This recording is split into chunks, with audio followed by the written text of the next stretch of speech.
Assalamualaikum warahmatullahi wabarakatuh. Jumpa lagi bersama saya Adi di channel Ngulik Sejarah. Dan pada video kali ini saya akan kembali lagi membacakan suatu kisah misteri. Kali ini berjudul tentang sebuah kisah pesugihan demi bayar hutang. Cerita kali ini berasal dari narasumber ya teman-teman. Jadi untuk kalian yang memiliki pengalaman horor, kalian bisa kirimkan ke alamat email yang sudah ada di kolom deskripsi video kali ini ya teman-teman, yang nantinya akan saya bacakan di sini. Yuk, daripada kita lama-lama, daripada kita penasaran juga bagaimana sih ceritanya, mari kita langsung saja menuju ke ceritanya. Namun sebelum itu saya sarankan untuk kalian mendengarkan cerita kali ini ataupun video kali ini dengan earphone terbaik kalian agar kalian mendapatkan kualitas audio yang jauh lebih baik.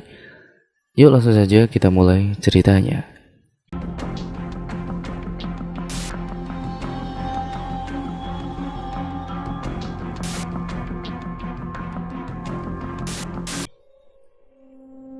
Kali ini ada satu kisah yang dituturkan langsung oleh pelaku yang meminta nama aslinya dirahasiakan. Sebut saja namanya Ferry. Lelaki setengah baya dengan seorang istri dan dua anaknya ini menetap di sebuah desa kecil yang cukup jauh di ujung kabupaten kota yang ada di provinsi Kalimantan. Sebuah desa yang sepi dari hiruk pikuk. Namun di tempat itulah Ferry dilahirkan dan dibesarkan sehingga dapat mengantarkannya menduduki posisi terhormat dengan menjadi seseorang suami sekaligus ayah. Meski hidup dalam keprihatinan karena hanya mengandalkan penghasilan dari menangkap ikan, namun rumah tangga mereka terbilang harmonis. Jika berselisih paham, suami istri itu selalu menempuh jalan musyawarah. Hal itu wajib mereka terapkan untuk menutupi aib dan juga segala bentuk kekurangan yang ada dalam rumah tangga mereka agar tidak terdengar oleh orang luar. Karena begitulah pesan dari para orang tua keduanya. Hari demi hari, Ferry habiskan hanya untuk bekerja dan bekerja. Hal itu ia lakukan selain sadar akan tanggung jawabnya sebagai kepala rumah tangga, juga ingin menggapai harapan dan cita-cita. Ya mungkin dengan begitu ekonomi keluarganya dapat berubah dan Ferry bisa menyisihkan sedikit penghasilannya itu untuk masa depan anak-anaknya di kemudian hari. Namun semua itu menjadi sirna tatkala Ferry mulai mengenal yang namanya judi. Berawal ketika rumahnya kedatangan seorang tamu laki-laki, ya ternyata adalah Pramono, yang tidak lain dan tidak bukan, dia adalah sahabatnya yang juga berasal dari kampung di mana Ferry tinggal saat itu. Namun dia tidak lagi tinggal di sana, karena beberapa tahun yang lalu, Pramono bersama keluarganya pindah ke kota kecamatan untuk merubah nasibnya. Memang benar, dilihat dari penampilannya saja, dia tampak berbeda dari sebelumnya, lebih rapi dan juga parlente. Terlebih usahanya yang mengalami banyak kemajuan. Salah satunya adalah lapak ikan atau kios tempat menjual ikan. Dan maksud kedatangannya saat itu adalah untuk mengajak Ferry bekerja bersama. "Maksudmu?" tanya Ferry tidak mengerti. "Jadi gini Fer, selama ini kan aku membeli ikan langsung dari para nelayan, yang kemudian ikan tersebut aku jual kembali di lapakku. Nah, aku juga mau kau melakukan hal yang sama, menangkap ikan dan menjualnya padaku. Memang harga yang aku tawarkan tidaklah besar, namun kau bisa rutin menjualnya kepadaku. Karena jika kau tetap bertahan seperti ini, kapan kau bisa maju?" ucap Pramono. Ferry yang mendengar itu pun tertegun sesaat. Tidak dipungkiri, hatinya berbunga-bunga mendengar tawaran dari sahabatnya itu. Namun apa daya, Ferry tidak sanggup menjawabnya karena ia sadar akan ketiadaannya itu. Yang dapat Ferry lakukan hanya tertunduk diam sambil menghela nafas panjang. Melihat raut wajah Ferry yang merenung, Pramono melempar simpul ke wajahnya. Kemudian tangannya yang besar memegang pundak dan meremas-remasnya. "Aku tahu apa yang sedang kau pikirkan. Masalah kapal motor kan? Kau tidak usah khawatir. Nanti kau bisa gunakan kapal motorku untuk menangkap ikan," ucap laki-laki berbadan besar itu. "Ah, yang benar Pram." "Iya, tenang aja. Kau tidak usah memikirkan tentang transportasinya seperti itu." Setelah obrolan keduanya selesai, Ferry pun mendapatkan persetujuan dari sang istri. Hari itu juga, Ferry dan juga Pramono berangkat ke kota kecamatan dengan membawa segudang harapan untuk suatu perubahan. Dan sesamanya di sana, Ferry langsung menuju rumah Pramono yang terletak di belakang pasar untuk mempersiapkan segala perlengkapan. Karena malam itu juga, Ferry langsung memulai operasi. Hari demi hari pun ia lalui dengan senang hati. Dan tanpa terasa, sudah hampir 3 bulan Ferry bekerja pada Pramono. Meski sangat sibuk, ia tidak pernah lupa akan janjinya kepada sang istri untuk pulang 2 minggu sekali. Namun itu Ferry wujudkan hanya pada bulan pertama saja. Selanjutnya, ia tidak pernah lagi mengunjungi ataupun menjenguk anak istrinya. Bahkan tidak pernah lagi memberikan hasil keringatnya kepada mereka.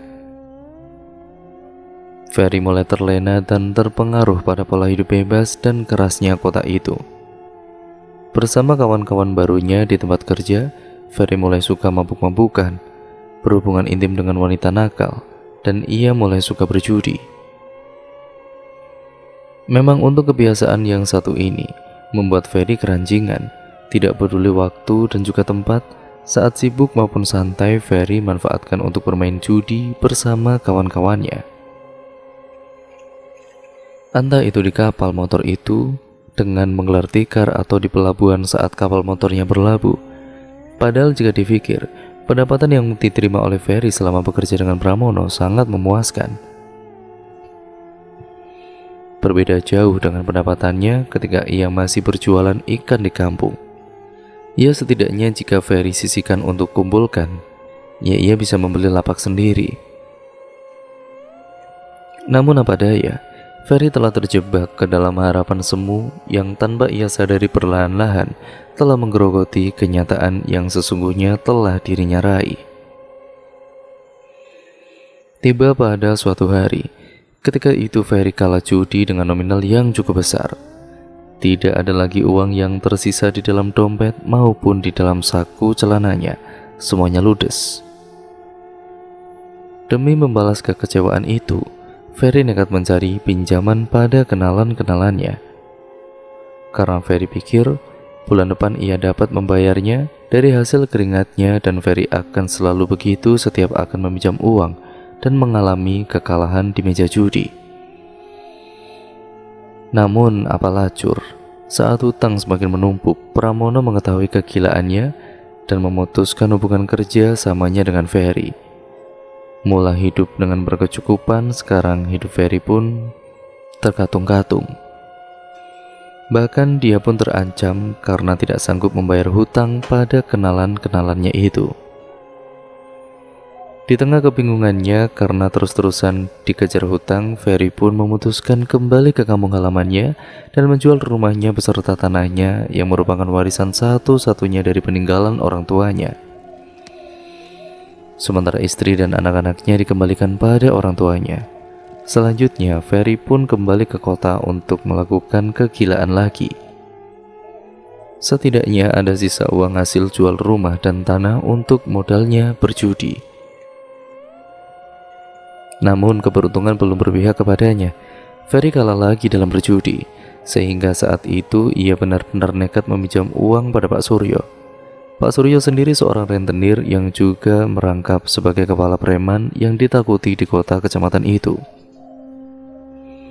Tidak kepalang tanggung, bunga yang ditawarkan sangatlah besar. Meskipun demikian, Ferry tetap saja meminjamnya. Namun karena tidak sanggup membayarnya, Ferry pun dikejar-kejar oleh orang suruhan Pak Suryo. Bahkan sampai babak belur diajar tukang pukulnya. Stres dan bingung itu yang Ferry rasakan sekarang. Ingin rasanya pulang kampung, namun ia sangat malu. Malu pada istri dan kedua anaknya, terlebih malu pada mertuanya. Di saat posisinya yang tengah terjepit itulah, tiba-tiba Roman datang. Roman adalah salah satu temannya yang dia kenal di meja judi. Roman yang melihat kondisinya Ferry yang seperti itu, dia prihatin dan menyarankan supaya Ferry melakukan ritual minta kekayaan pada jin penunggu Bukit Bawang. "Apa kau sudah gila, Man? Sebingung-bingungnya aku, tetapi masih bisa berpikir waras," ucap Ferry.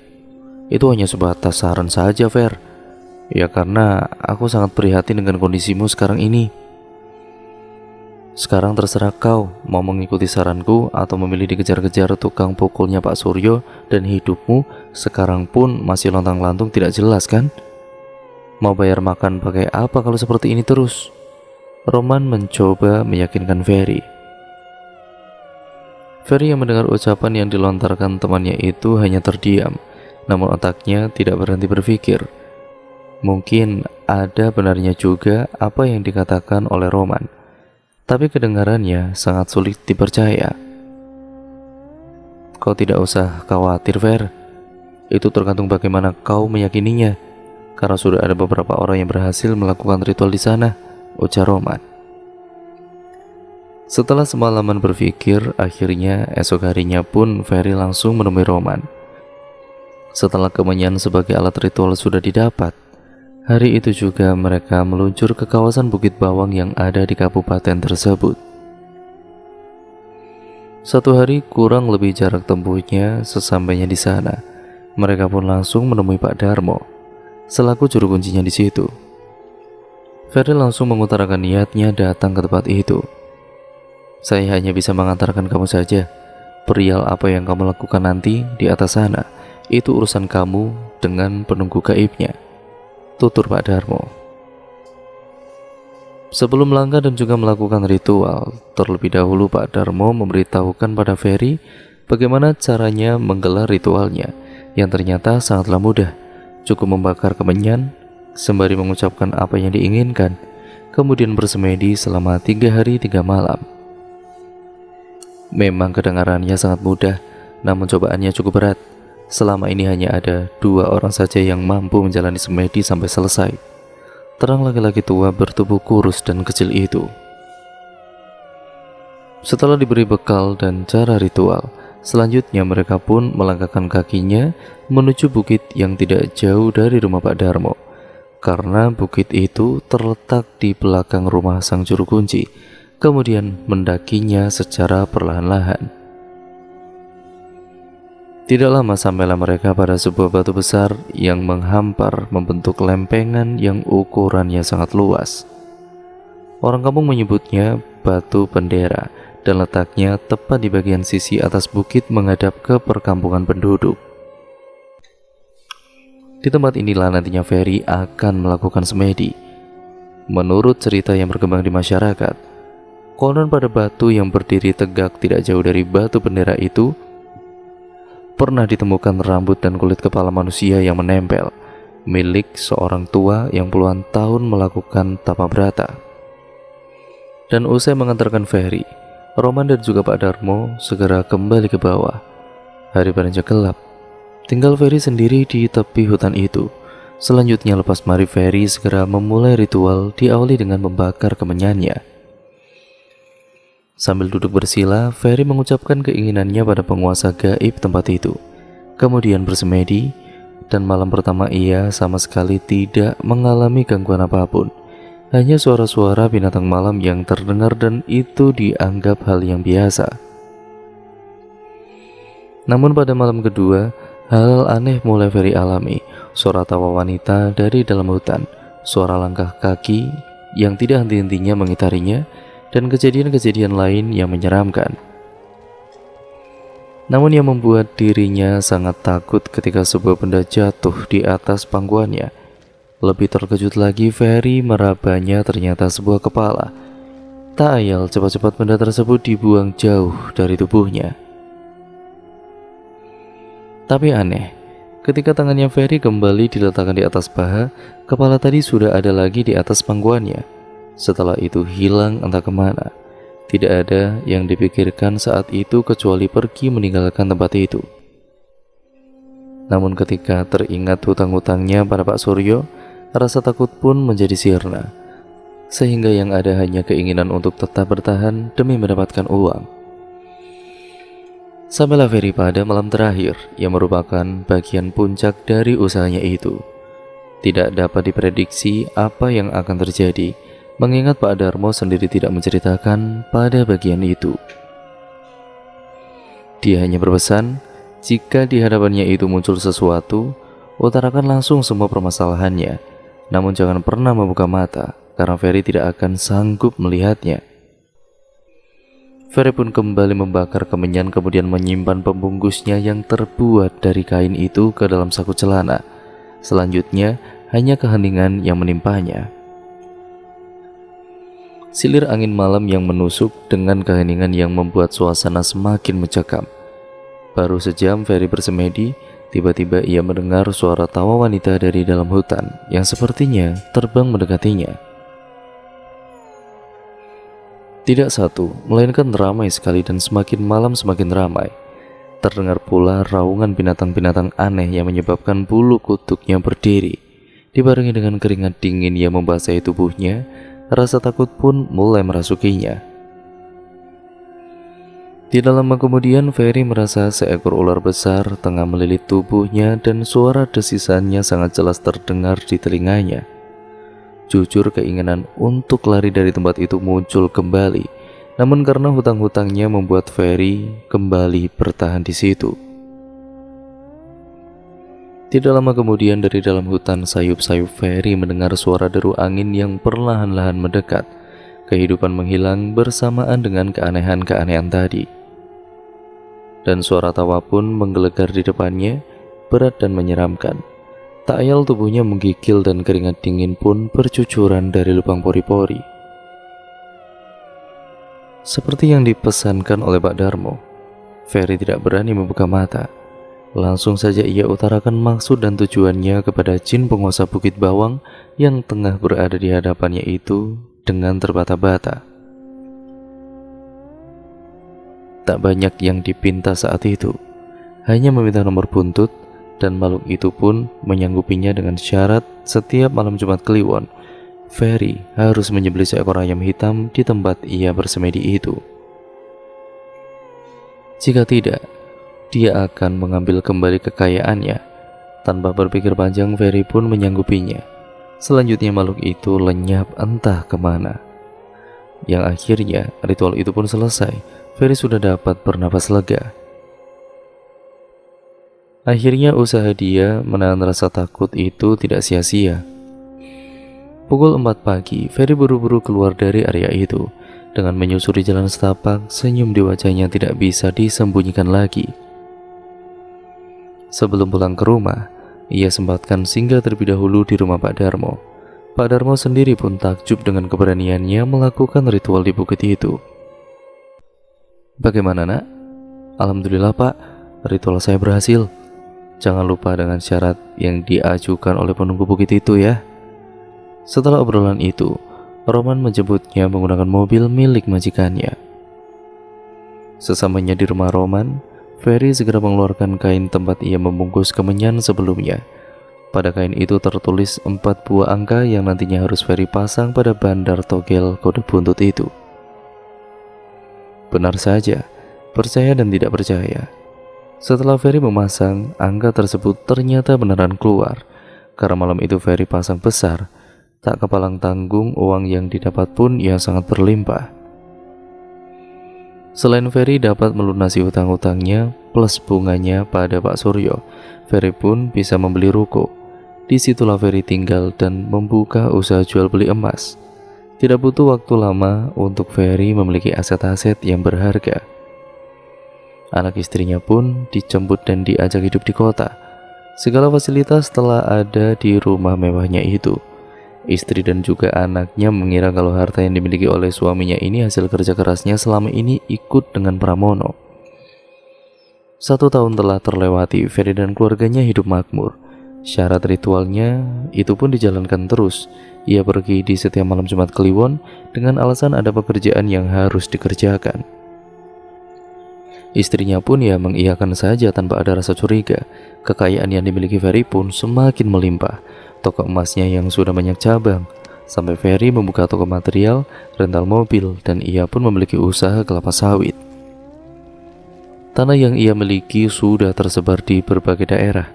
Di tahun pertama dan kedua itu, ia selalu menepati janjinya untuk ritual.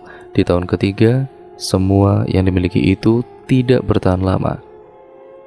Ya dikarenakan Ferry ini terlalu sibuk dengan kekayaannya, sehingga lupa pada janjinya pada sang penguasa Bukit Bawang.